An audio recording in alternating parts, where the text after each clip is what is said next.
Perkenalkan, nama saya Nabila Salsa Hidayah, NIM 201235154. Di sini saya akan memaparkan tentang materi tugas akhir UAS semester 3. Kewirausahaan adalah proses menciptakan, mengembangkan, dan menjalankan suatu usaha atau bisnis dengan tujuan untuk mencapai keuntungan serta memberikan nilai tambah bagi masyarakat. Kewirausahaan melibatkan keberanian dalam mengambil resiko, kreativitas dalam menciptakan inovasi, kemampuan manajerial, serta keuletan dalam menghadapi tantangan untuk mencapai keberhasilan. Adapun ciri-ciri kewirausahaan, yang pertama yaitu inovasi, mampu menciptakan produk atau layanan baru untuk memiliki nilai tambah. Yang kedua yaitu kreativitas, memanfaatkan ide-ide baru untuk memenuhi kebutuhan pasar. Ketiga yaitu pengambilan resiko. Seorang wirausahawan harus berani menghadapi ketidakpastian demi mencapai peluang yang lebih besar. Yang keempat yaitu kemandirian. Seorang pengusaha harus mampu mengelola bisnis dengan inisiatif dan tanggung jawab yang pribadi.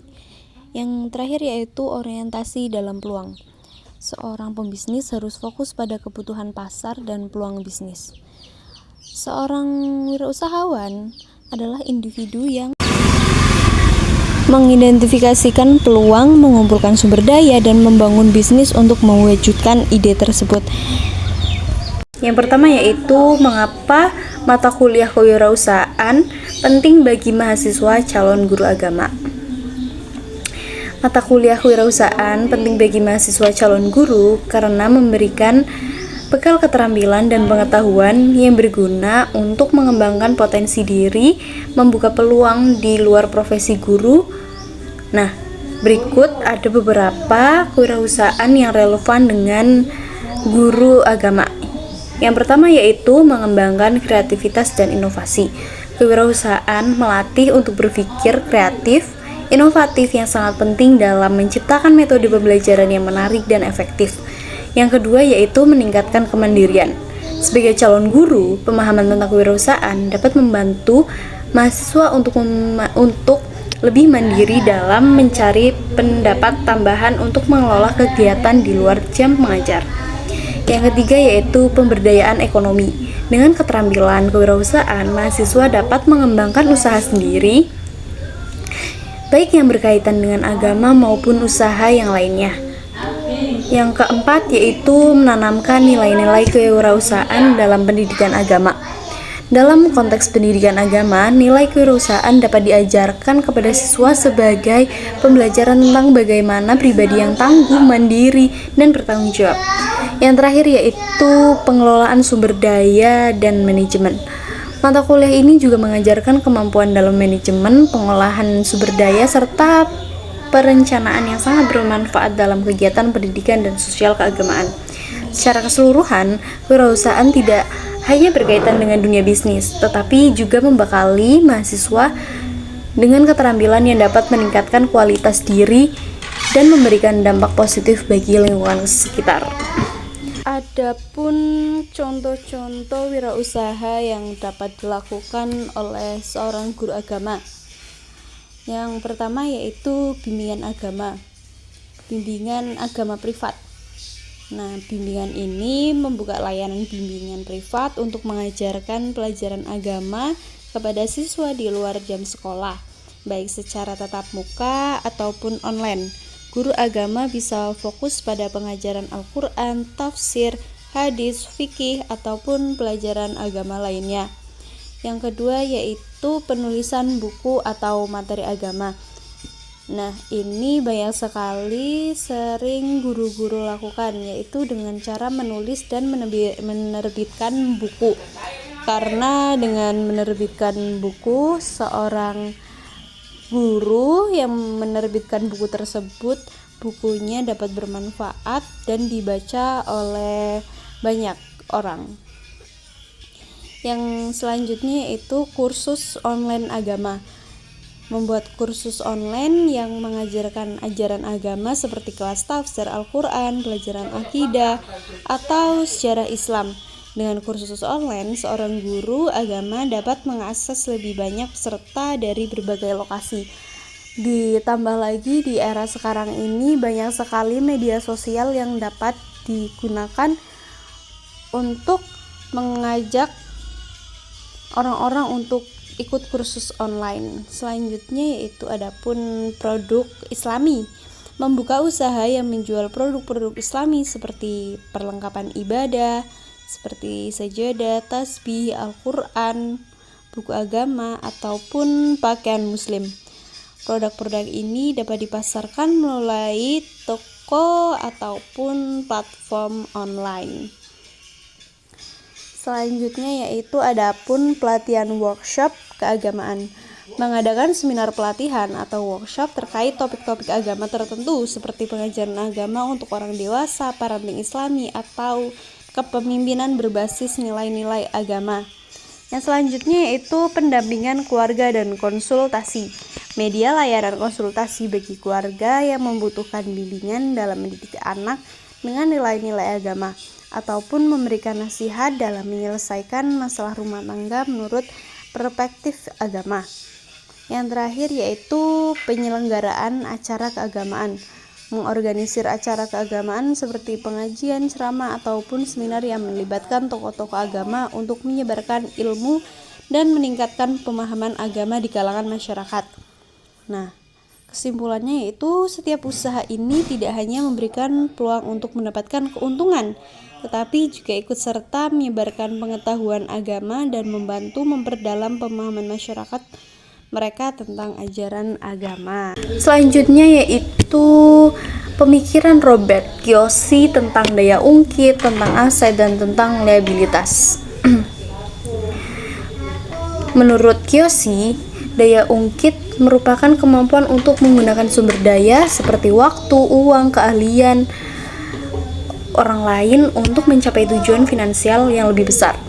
Ini termasuk menggunakan pinjaman, investasi, atau kerjasama untuk mempercepat ketumbuhan kekayaan. Adapun beberapa penerapannya seperti keuangan, Kiyosaki mendorong pengguna untuk hook yang baik sebagai alat mengguna aset, membeli properti, menghasilkan pendapatan. Yang selanjutnya yaitu waktu dan keahlian. Memanfaatkan keahlian atau waktu orang lain melalui jaringan kemitraan atau sistem bisnis untuk mencapai tujuan yang lebih cepat. Daya ungkit mampu menjadikan seseorang lebih kaya, tetapi juga bisa digunakan sebijaknya. Tapi sumber keuangan juga akan menjadi sebaliknya. Yang selanjutnya yaitu aset. Menurut Kiyosaki, aset sebagai segala sesuatu hal yang memasukkan uang ke dalam kantong Anda. Dengan kata lain, aset adalah hal yang menghasilkan pasif, seperti contohnya yaitu aset properti, aset investasi, bisnis yang berjalan tanpa keterlibatan aktif pemiliknya, royalti dari buku, musik, produksi intelektual, dan lainnya. Nah, aset ini harus fokus untuk membangun, menglukmasi aset yang dapat terus menghasilkan pendapatan, sehingga uang bekerja untuk Anda, bukan sebaliknya. Yang terakhir yaitu liabilitas.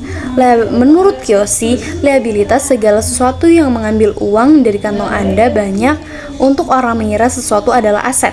Padahal sebenarnya itu adalah liabilitas karena tidak menghasilkan pendapat melainkan memerlukan biaya. Contohnya seperti mobil pribadi yang membutuhkan biaya perawatan, rumah tempat tinggal yang harus direnovasi, gaya hidup yang tidak produktif secara finansial. Nah, pemikiran utama menurut Kiyosaki yaitu seringkali masyarakat terjebak dalam liabilitas yang mereka anggap aset untuk membangun kekayaan. Penting untuk mengenali perbedaan antara aset dan liabilitas itu sendiri. Kiyosaki mendorong pembaca untuk menggunakan daya ungkit secara cerdas, membangun portofolio alat yang produktif, menghindari liabilitas yang hanya membebani keuangan. Prinsip ini membantu seseorang untuk mencapai kebebasan finansial melalui pendapatan pasif dan investasi yang bijaksana.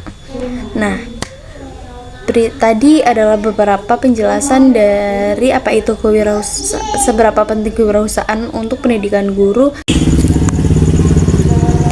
Kiyosaki dalam konteks kewirausahaan atau manajemen bisnis tidak merujuk pada satu tokoh tertentu, namun pemikiran tentang daya ungkit, aset, dan liabilitas merupakan konsep yang sering digunakan dalam analisis keuangan dan strategi bisnis. Nah, selanjutnya ini adalah contoh yang lebih relevan atau yang mudah dipahami dari ketiga konsep tersebut. Pertama yaitu daya ungkit ataupun leverage. Kan pengertian dari daya ungkit itu sendiri yaitu merujuk pada penggunaan utang untuk meningkatkan potensi keuntungan. Nah, contohnya yaitu sebuah startup yang ingin memperbesar operasionalnya namun hanya memiliki modal terbatas, memutuskan untuk meminjam uang dari salah satu bank. Dengan pinjaman tersebut, startup tersebut bisa membeli peralatan untuk memperluas pasar, yang pada gilirannya meningkatkan pendapatan. Jika usaha tersebut berhasil, perusahaan akan mendapatkan keuntungan yang lebih besar dibandingkan jika hanya mengandalkan modal sendiri. Yang kedua yaitu aset. Aset adalah segala sesuatu yang dimiliki oleh suatu perusahaan ataupun individu yang memiliki nilai ekonomi dan dapat digunakan untuk menghasilkan pendapatan di masa depan. Nah, contoh aset individual yaitu seperti kepemilikan apartemen, kepemilikan tanah yang suatu saat bisa dijual ataupun selama memiliki tersebut dapat menghasilkan uang. Nah, contoh dari perusahaan yaitu seperti sebuah perusahaan teknologi yang memiliki aset seperti software dan hardware dan paten. Aset-aset ini memungkinkan perusahaan untuk menciptakan produk baru dan memperoleh pendapatan dari penjualan atau lisensi produk-produknya tersebut. Yang terakhir yaitu liabilitas. Pengertian liabilitas sendiri yaitu kewajiban utang yang harus dibayar oleh perusahaan ataupun individu di masa depan. Liabilitas bisa berupa hutang jangka panjang ataupun hutang jangka pendek. Nah, contoh hutang jangka panjang itu seperti hutang dagang. Kalau hutang jangka panjang seperti pinjaman bank, misal meminjam uang 100 juta dalam waktu 10 tahun. Nah, contoh dari liabilitas sendiri yaitu seperti misalnya sebuah perusahaan manufaktur memiliki liabilitas dalam bentuk pinjaman bank yang harus dibayar dalam waktu 5 tahun. Pinjaman ini digunakan untuk memperluas kapasitas produksi dan meningkatkan keuntungan. Namun, perusahaan harus berhati-hati dalam mengelola liabilitasnya untuk memastikan bahwa mereka dapat membayar hutangnya tanpa mengganggu operasional. Nah, secara keseluruhan, konsep leverage, aset, dan liabilitas berperan penting dalam mengelola keuangan sebuah perusahaan ataupun individu. Daya ungkit dapat meningkatkan potensi keuntungan jika digunakan dengan bijak. Sementara aset adalah sumber daya yang dapat digunakan untuk menciptakan pendapatan. Namun, liabilitas harus dikelola dengan hati-hati agar tidak menambah beban utang yang berisiko membahayakan finansial tersebut.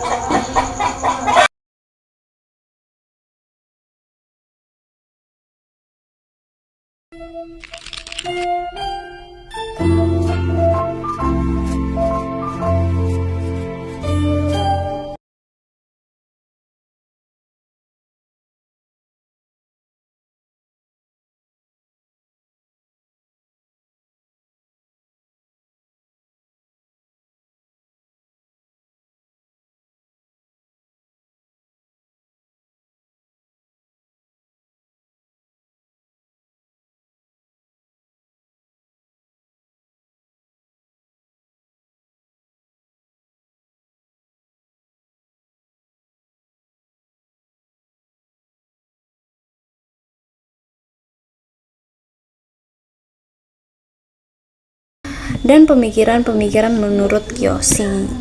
Terima kasih. Wassalamualaikum warahmatullahi wabarakatuh.